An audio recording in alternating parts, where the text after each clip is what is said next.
이 시간에는 사도행전 15장의 예루살렘 총회에 대한 것을 마무리하는 메시지를 드리려고 합니다. 이제 20절부터 마지막 절까지 해당이 되겠습니다.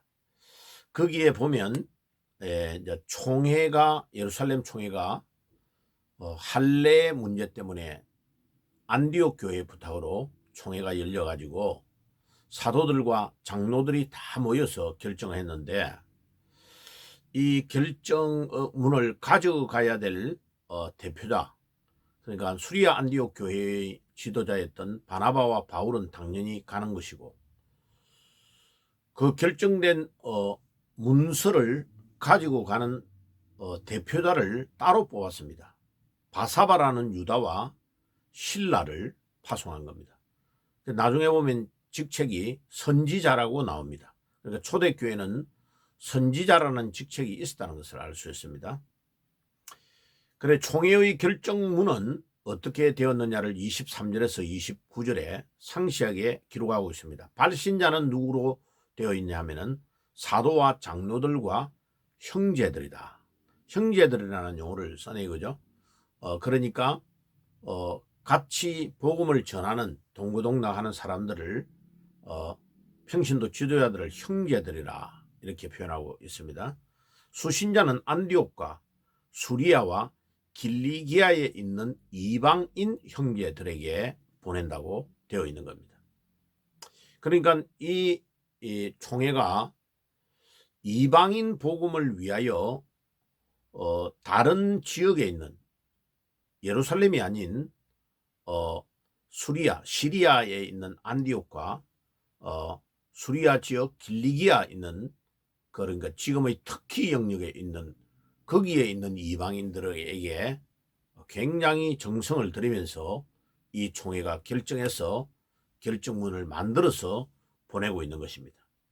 그 결정문의 내용은 최종적으로 이제 야고보가 제안한 것인데 아주 체계적으로 정리가 잘 되어 있습니다. 24절에 보면 수리아 안디옥의 일부 유대인들이 가가지고 할례를 받아야 구원을 얻는다고 말했던 것은 우리가 시킨 것이 아니다. 그들이 사사롭게 말했다는 거예요. 그래서 우리가 시킨 것이 없이 나아가서 말로 괴롭게 하고 혼미케 했다라고 딱 정리를 했습니다. 그래서 할례는 구원과 관련되는 것이 아니다 하는 것을 못 박아 버렸습니다. 바울과 바나바와 함께 바사바 유다와 실라를 파송하는데, 그들은 우리 주 예수 그리스도의 이름을 위하여 목숨을 거는 사람들이다 라고 딱 그들이 얼마나 대단한 인물인가를 말해주고 있습니다. 그러니까 초대교회의 지도자상은 정말 예수 그리스도의 복음, 또 예수 그리스도의 이름을 위하여 목숨 건 자가 되어야 된다는 것을 보여주고 있습니다. 그러니까 얼마나 훌륭한 인물들입니까? 주님을 위해서 목숨을 거는 자들이니까. 지금 우리 목회자 상이 과연 이렇게 보일까? 너무 돈에 관심이 많고 너무 명예와 다른 것에 관심이 많은 목회자들이 많지 않을까? 참 초대교회의 지도자들은 예수님을 위하여 목숨을 거는 자, 그 말은 복음에 오직 불타는 사람들이다, 이 말을 그렇게 표현하고 있는 거죠. 그리고 복음을 전할 때에 생명의 위협이 너무나 많이 느껴지는 그때에 그들이 로마 지하에서 복음 전하면 잘못하면 잡혀가고 감옥에 갇히고 죽는 그런 상황에서 목숨을 걸고 예수님을 위해 복음을 전하는 자들이었다. 그런 자들이 성도들 앞에 지도자로 섰다는 것이고, 이 예루살렘에서 총회에 결정난 결정문을 가지고 가는데도 그런 지도자를 파송해가지고 먼 곳, 예루살렘에서 시리아 또 길리아까지가 얼마나 먼 거리입니까? 거기까지를 바울과 바나바와 같은 지도자가 거기 있는데도 객관적인 그 능력, 객관적인 객관성을 보여주기 위해서 지도자들을 예루살렘에서 파송하고 있는 것은 이방 선교에 얼마나 신중하고 얼마나 예의 바르게 대응하고 있는가를 초대 창립 총회에서 지도자들의 모습, 그들의 사람됨과 신앙을 우리가 엿볼 수가 있는 것입니다. 그리고 28절에 성령과 우리는 아무 짐도 너희에게 지우지 아니하는 것이 가한 줄 안다. 그러니까 정말 성령의 인도를 받으면 자유함을 얻습니다. 근데 자유함을 얻는 거하고 방종하고는 다른 겁니다. 자, 이것과 관련되는 것에 마태복음 11장 28절에서 30절에 예수님께서 수고하고 무거운 짐진 자들아 다 내게로 오라. 내가 너희를 편히 쉬게 해주겠다. 그런데 29절과 30절에 보면 내게 와서 멍에를 메라. 그러면 내 멍에는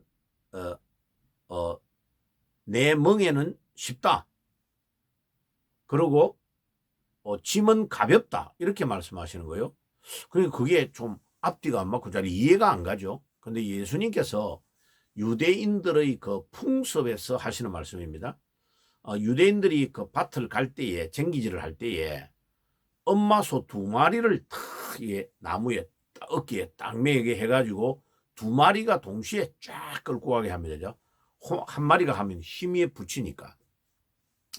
그때에 송아지를 훈련을 시키기 위하여 코를 딱 끼워가지고 엄마 소 밑에다가 딱 넣어가지고 엄마 소가 키가 크니까 모든 짐을 다 끌고 가는데 새끼 송아지는 엄마 소 밑에서 따라만 가는 거죠.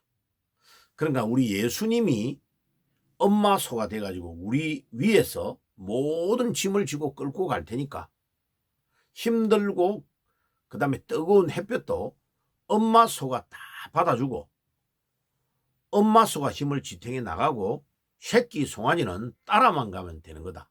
우리가 송아지인 거죠. 그래서 비유를 그렇게 하고 있는 겁니다. 그러니까 정말 지금 뭐 아무것도 지키지 않으면 돼. 너희들 마음대로 해. 이렇게 아니고 지금 예루살렘 교회가 할례는 구원과 관련되는 것이 아니다. 라고 결정을 내리고 이제 결정문에 넣는 것이 굉장히 중요합니다. 우상의 제물과 피와 목매어 죽인 것과 음행을 멀리할지니라. 이게 결정문입니다.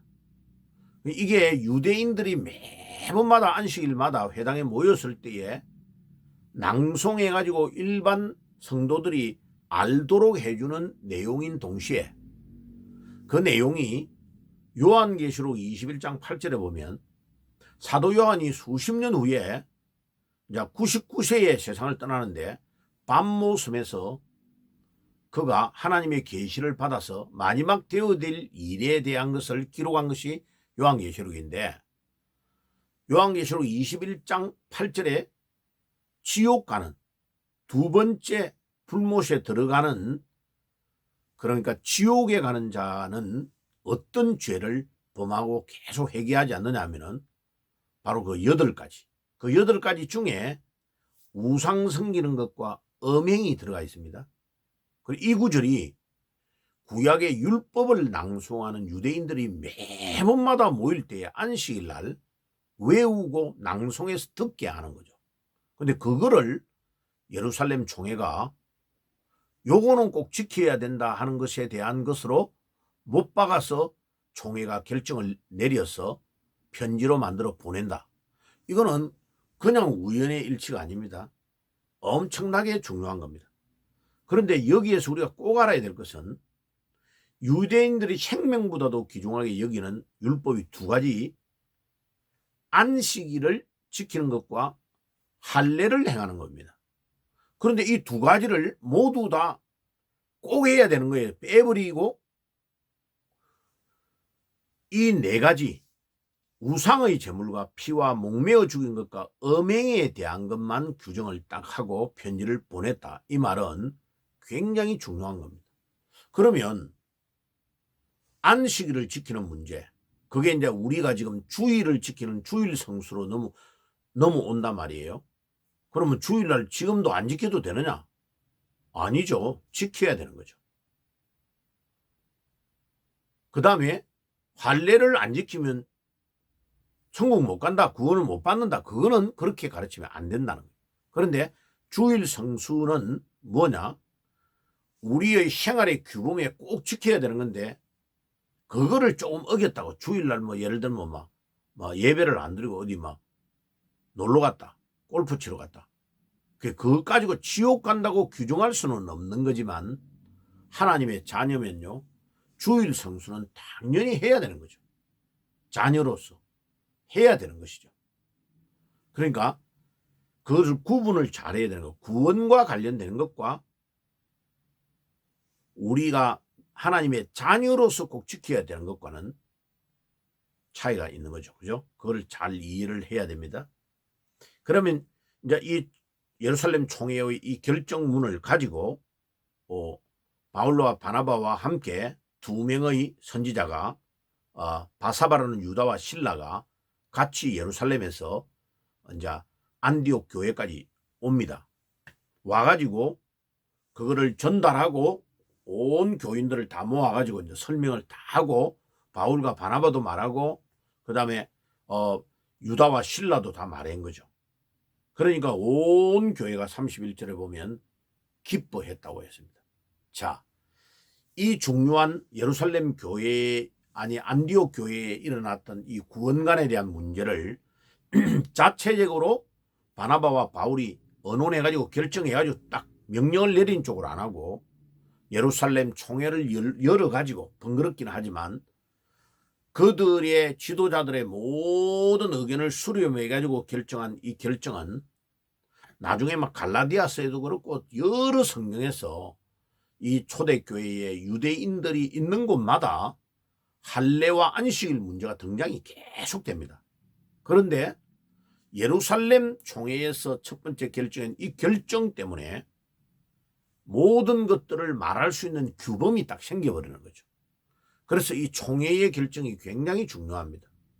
한 명이 결정한 것이 아니고 그 당시에 모든 지도자들이 모여서 결정한 이 결정은 하나님의 성령의 인도를 받고 하는 결정이기 때문에 중요하고, 나중에 이단 시비를 가리는 것과 모든 것에 이 공적인 결정문이 엄청 중요한 겁니다. 그래서 사도행전 15장에 누가가 첫 번째 총회에 열렸을 때의 것을 상세하게 기록을 해놓은 이유가 바로 여기에 있는 것입니다.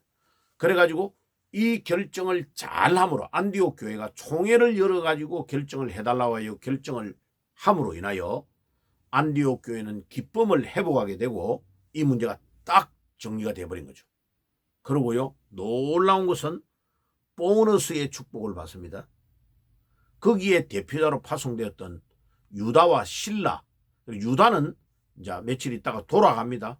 돌아가는데 실라는 와 보니까 위대한 바울과 바나바가 목회를 하고 있고, 이미 선교 여행을 갔다 왔고, 교회가 엄청나게 뜨겁고 복음을 전하는 데 열정을 가지고 있는 이 교회를 보고 놀란 거죠. 그리고 신라는 나 여기에서 사역을 하겠다 하고 눌러 앉아버립니다. 그러니까 이 신라와 같은 이 위대한 인물이 예루살렘 교회가 지혜롭게 그 문제를 잘 해결함으로 보너스의 축복을 받은 거죠. 그리고 이제 조금 있다가 내일 말씀을 나눌 건데, 바울이 제2차 선교 여행을 떠날 때에 바울은 실라를 데리고 떠나죠.